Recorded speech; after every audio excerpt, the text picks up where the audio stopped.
So my name is Rebecca Winter, and I am the founder of Strong Mama Yoga. And I am here tonight with Amanda Hemm. And Amanda is a postpartum doula. Amanda, can you tell us a little bit about yourself and your business? Sure. So, like you said, my name is Amanda Hemm. I am living in Maynard with my two kids, who at this point are much farther removed than postpartum. I've got a 12-year-old and a 10-year-old. And I was part of corporate America for a number of years. And then when my daughter was 5, I decided to take a 180 and become a postpartum doula. And so I jumped into it with both feet. I really embraced the whole birth world, which is kind of funny because I don't do anything with birth as a postpartum doula, and haven't really looked back. So I've been working one-on-one with families, and I've recently started a new company that we'll probably talk about some other time, where I'm helping support working parents, especially those that are transitioning from being just employees to being working parents. Great. And if you're watching and you want information on the businesses that Amanda runs, we've got them both posted in the event, and I'll post them again afterwards too. Awesome. Thank you. Yeah. So a lot of people don't know what the word doula means. Can you explain what a postpartum doula does? Sure. I can say that I was also one of those people. I kind of thought I invented it until I started Googling and going, oh, there is something called a postpartum doula. But basically, a postpartum doula comes in typically after the baby has been born and the family is settling in at home to help with a whole variety of things, right? So it looks like support for the parents. It looks like education about newborn care, support for infant feeding, whether that's breastfeeding or bottle feeding or everything in between. Sometimes it's help around the house, washing dishes and doing laundry. Sometimes it's kind of just normalizing and saying, yeah, this is what it's like to have a baby, and just going through that process with the parents. It's almost like if you had a sister like move in with you for a little while, or at least 3 or 4 hours a day, to come in and just take care of things and to help you know what to do and to build that confidence. And really, everybody who's looking for a postpartum doula is saying, I need help around the house. I need meal prep. I need, someone to hold the baby while I take a shower. And I definitely do all of those things. But really, it's sitting with the parents, and it's usually the mom, right? A lot of times the parent's gone back to work or isn't around as much. So it's usually the mom that I'm sitting with and just chatting and just being there and supportive and providing resources and reassurances and education. And as intangible as that is, and that's never the part that I'm asked for, that's definitely the biggest part of what I do. Yeah, that's huge. I so wish that I had a postpartum doula, because there's so much as a new mom that feels overwhelming, and you don't know what's normal and what's okay. And just having someone to hold a baby while you take a shower would be amazing. Right? Yeah.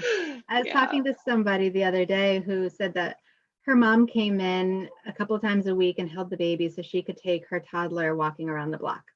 And just to have that moment to connect with the older child meant everything to her, that she's still remembering all these years later. And for her mom, she's like, I was just sitting on the couch with your baby. It didn't seem like a big deal, but it made a world of difference.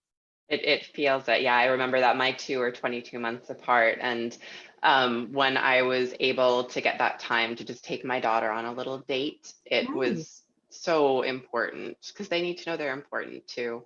Yeah. Now, there are some postpartum doulas that do more nighttime shifts.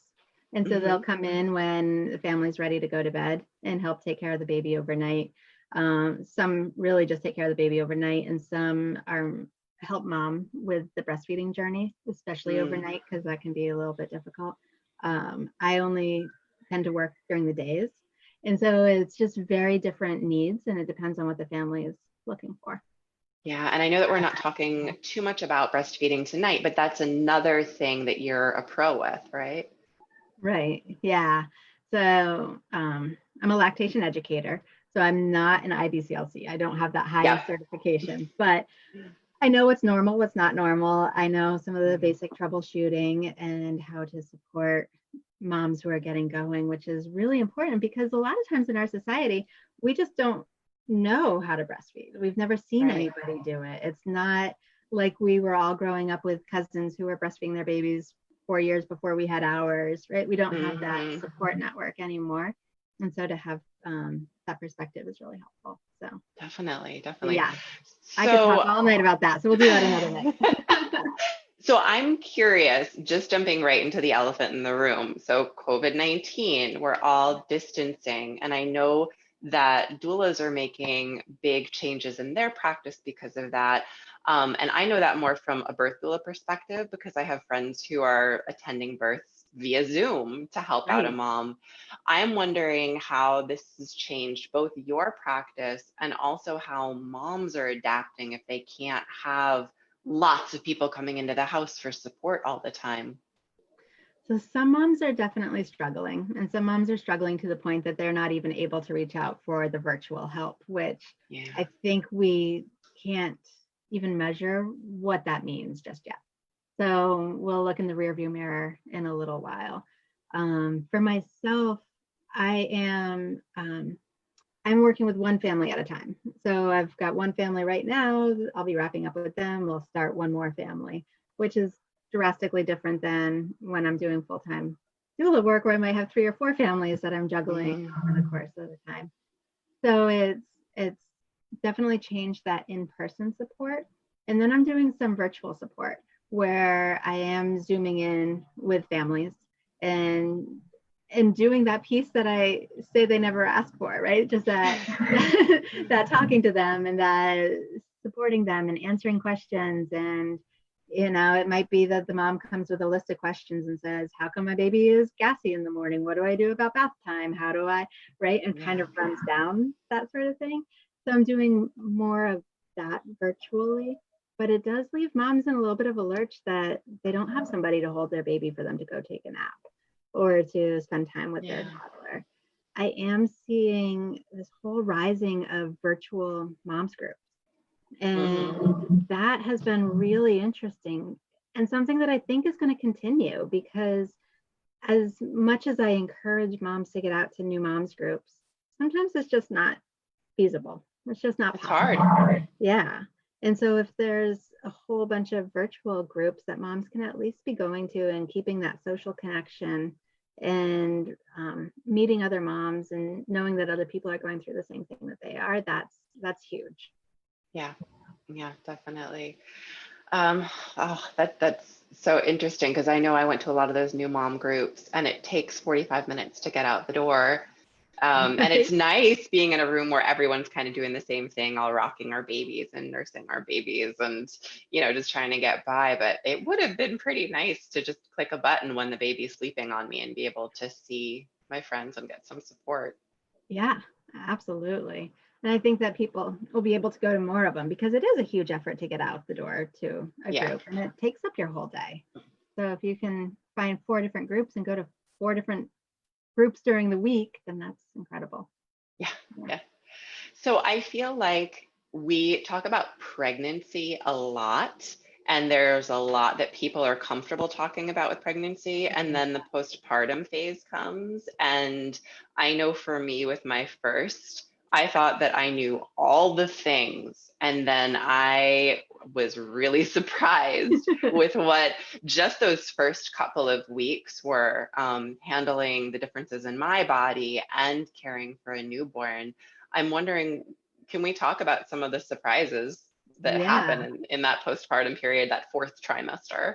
And you're absolutely right. Everybody says this is going to be the best time of your life. You love every moment of it. They don't tell you that you are super constipated and not sleeping and either hungry or not hungry alternatingly in the same minute and all of the emotions that you're going through. It's a real roller coaster and we don't think about that. We put a lot of effort into thinking about how are we going to get this baby out of my body. But then we don't think about the fact that was a lot of physical exertion. Yeah. no matter which way the baby ended up being Yeah. delivered. So whether it's a vaginal or a C-section, your body has a lot of recovery and your muscles are sore and you've got all that fluid and the extra blood, and nobody talks about that Yeah. afterward. Yeah, it's huge. And it's this huge journey for you. And then the baby is used to being inside of your nice, warm, cozy body, and they don't have a schedule. They're just floating around. And so now you've got this baby that's been shocked into the world, and you've gone through this physical exertion. What are some of the big things that you find are surprising to women?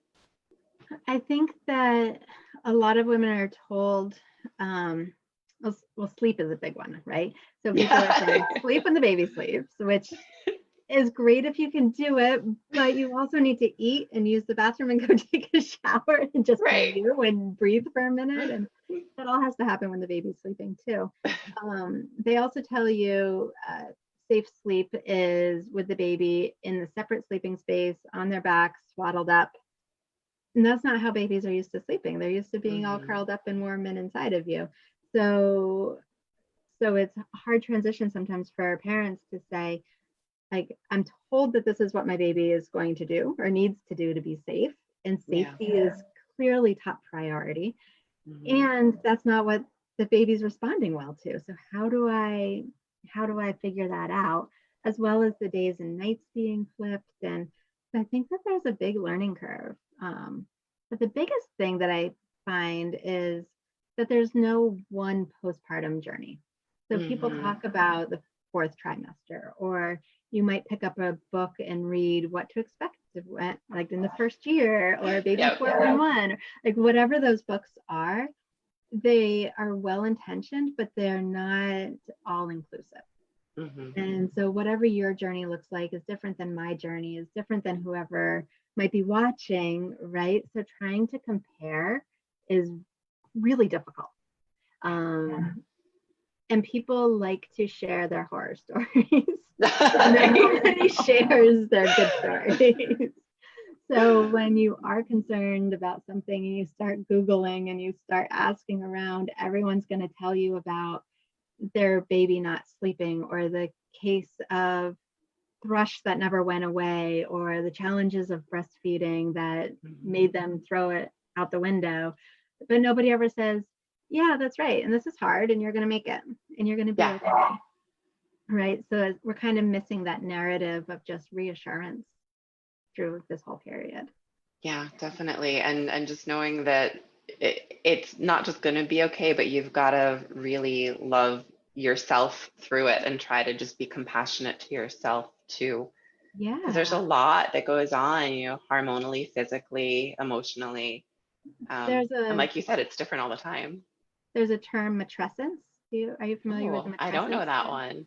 It's the idea that when you're preteen, you go through adolescence, right? And your body, your emotions, your hormones, everything is changing from child to adult. So it's Mhm. adolescence. So matrescence is a lot of those same things as you're turning into a mother. So your hormones are changing, your emotions are changing, your body's changing. Everything kind of gets flipped on its head, and you end up as a new being. Yeah. So and that's a really powerful vision for me to keep in mind, of like, you're not who you once were. Yeah. And you still have a lot of elements of you for sure, Hmm. but there's a lot that's different and changed, and you need to give yourself grace and just kind of roll with it. I love that. I love that term. That's great. And I Right? definitely feel like I went through it with both of my children because, Yeah.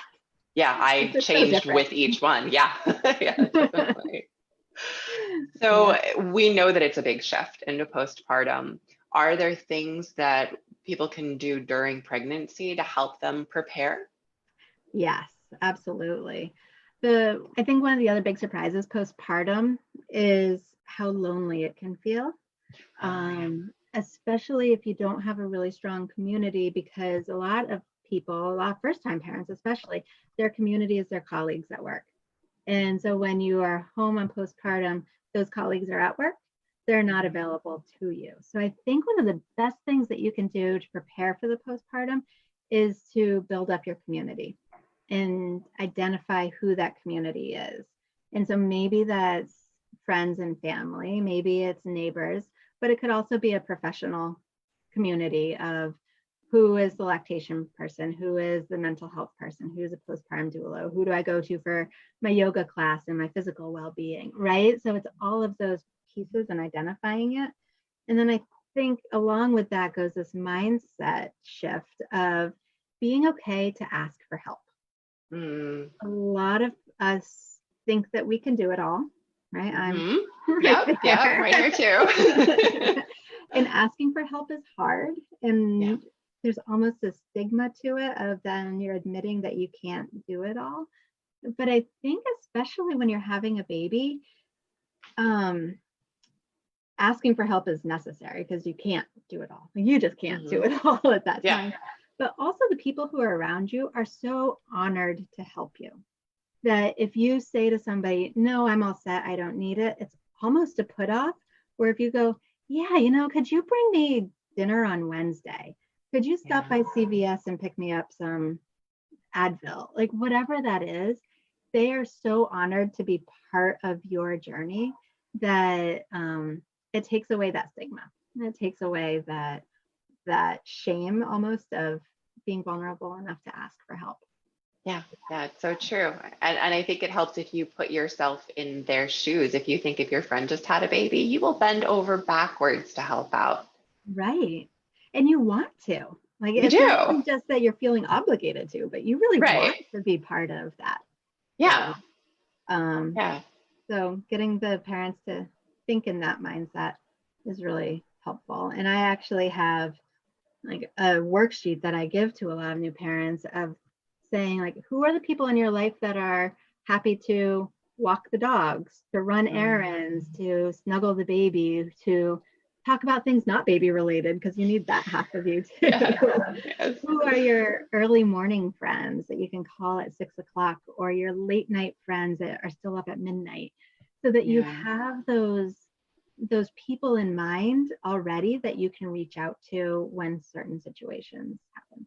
That's a great idea. So get your support system in line ahead of time. Yeah, absolutely.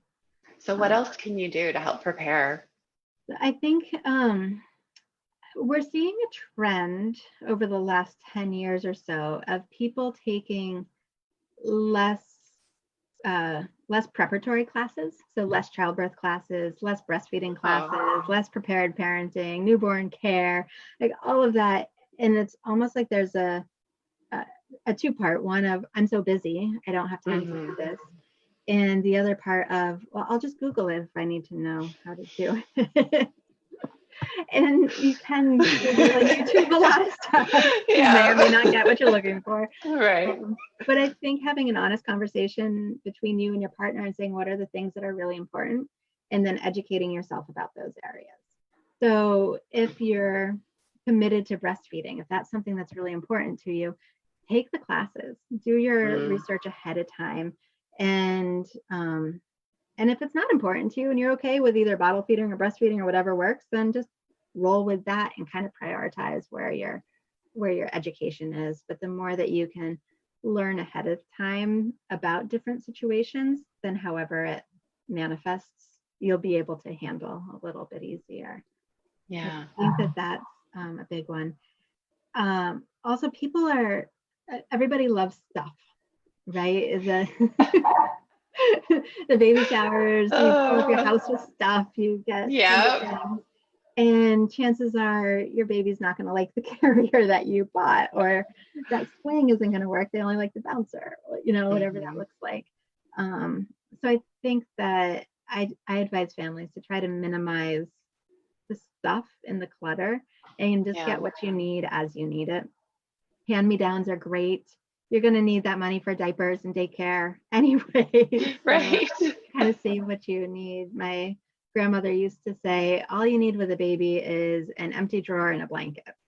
And maybe you need a little more than that, but kind of going on that mindset of what's the minimum I need today, and then adding what you actually need as you get there, rather than trying to get everything prepped beforehand. That's such a good point. And I've got to say, especially with number 2, There are so many resources through Facebook Marketplace. You do not need to buy newborn stuff at full price. Don't No, do it. Don't do it. no, because you use it for like a week or Right. 2 months, right? And then it's Yeah. Yeah, off. especially if you're in an area like we are, near a major metroplex, you can get what you want same day. Just like go to your Right. neighbors. They've listed it on Facebook Marketplace. Pick it up. It's all contactless now. Right. I know I Exactly. sound like an ad, but seriously, it's such a good resource. It is true. And, the other side of me that goes, well, it's just better for the environment. It's a better fiscal Yeah, decision, right? It's like, let's right, reuse and pass on. And right. after you've had your baby for a while, you're going to realize the joy of passing stuff on and getting it out of your house and Yes. decluttering. I'm experiencing that joy right now. So, how does a mom find a good self-care routine once they're in postpartum? Because it can be so hard to forget about yourself. It can. And I think when you switch to the postpartum, your self care really gets down to the basics. So, Mm, especially those first few weeks at home, self care needs to look like remembering to eat, hydrating enough, and trying to rest when you can and not pushing yourself too much. Right. yeah. So, re- so getting in that mindset that it's okay just to eat, sleep, and drink. Like Mm-hmm. that's what you need to do. And that's okay to call that self care. And then as it goes a little bit more and you're adding things in, I like to think of it as a periodic self care versus your daily self care. So your daily self care might look like a quiet cup of coffee for 10 minutes while your partner takes the baby upstairs and you're not listening. Or it Mm-hmm. might be that you're drinking a cold seltzer in a hot shower, right? There's little Yeah. things that you can do that's just going to remind you of who you are and just to be you, versus thinking of self-care as I need to go out and get a massage.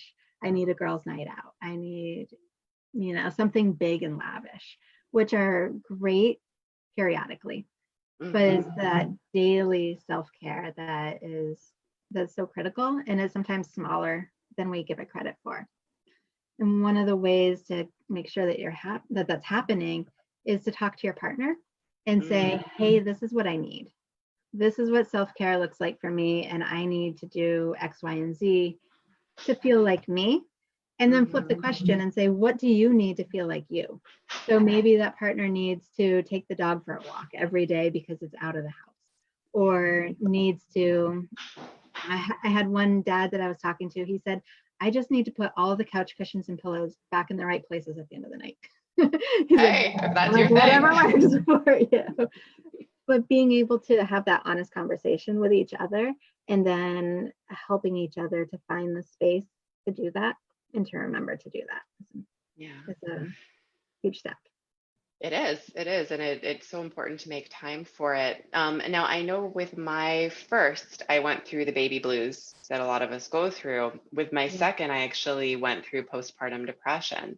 And I'm wondering, in your experience, how can you advise a mother to tell if the baby blues has gone too far, like when they might need to reach out for help?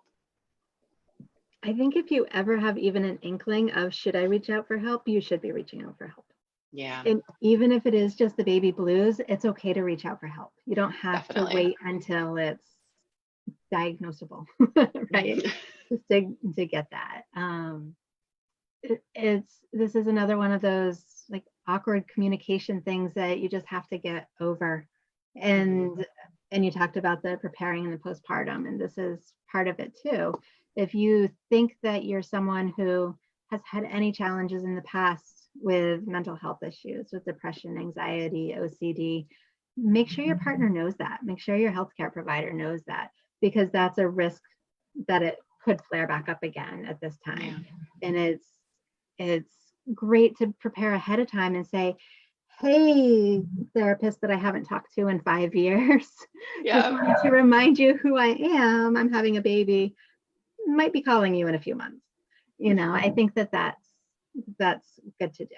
And I think that when you're, if you don't have any experience with any kind of mental health complications or emotional complications, and it just totally catches you out of the blue, the more you can talk about it and share with a friend what you're going through, with your partner what you're going through, and just kind of say, is this normal? Is this like, are you concerned about me? Should I be concerned about me? Yeah. And hear what they're saying and get that feedback and that validation, then it can really help you to recognize if you need to address something earlier.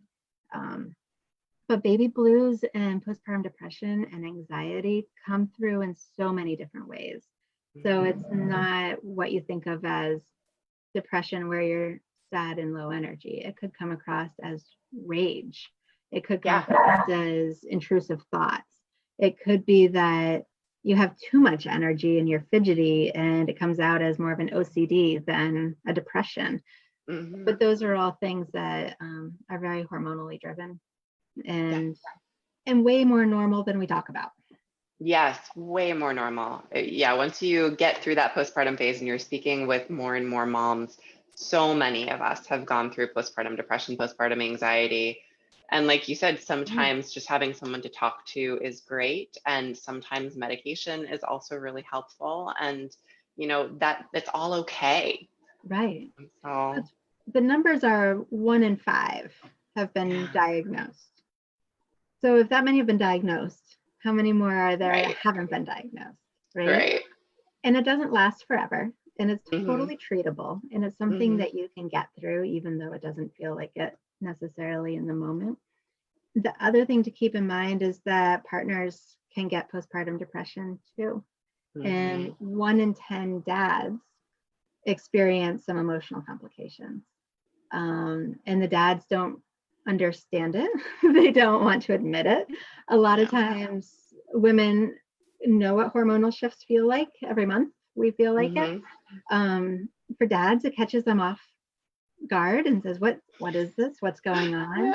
But even dads have hormonal shifts when a baby is born. Their testosterone drops. They start developing prolactin, which is kind of crazy because it's only known to help make milk. So I don't know why dads develop it, but they do. So it's their dadolescence. Yeah, exactly. So all of those are going into play. So it's important for both partners to be asking each other how they're doing and listening, really listening. So shifting gears a little bit, you mentioned before remembering to eat. You've mentioned it actually a few times now, remembering to eat. How do you remember to eat while you're caring for a newborn? And are there things you can do during pregnancy to help you be prepared food-wise for when baby comes? Yes, absolutely. I think the big thing is just stashing snacks all over the house.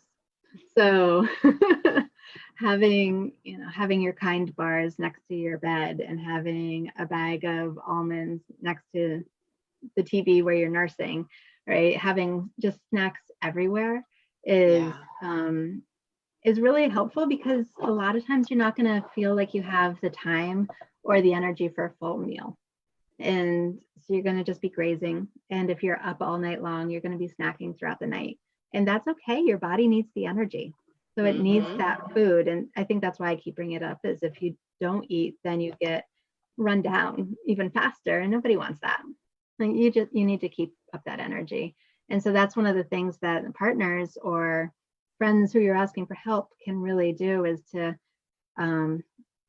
bring foods that are easy to eat with one hand or easy to eat on the go. This is the time to splurge and buy the pre-cut cantaloupe and not the one that you have to open up and dissect on your own, right? Get the veggie tray of carrots with hummus that is already prepackaged so you don't have to peel and slice your carrots. Doing that kind of stuff makes it easier to eat.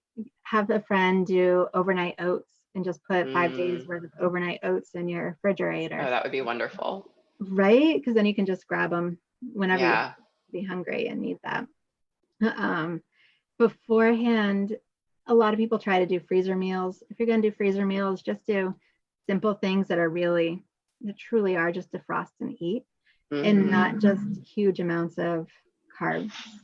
Like the baked ziti and the lasagnas are awesome, but they get old as you eat them. And if you're preparing ahead of time, think for the season that you're going to have the baby. So if you were freezing foods in February for a June baby, you might You don't not want eat that lasagna. soup and the chili and the lasagna. No, Mhm. you want the fresh fruits and the vegetables and the salad.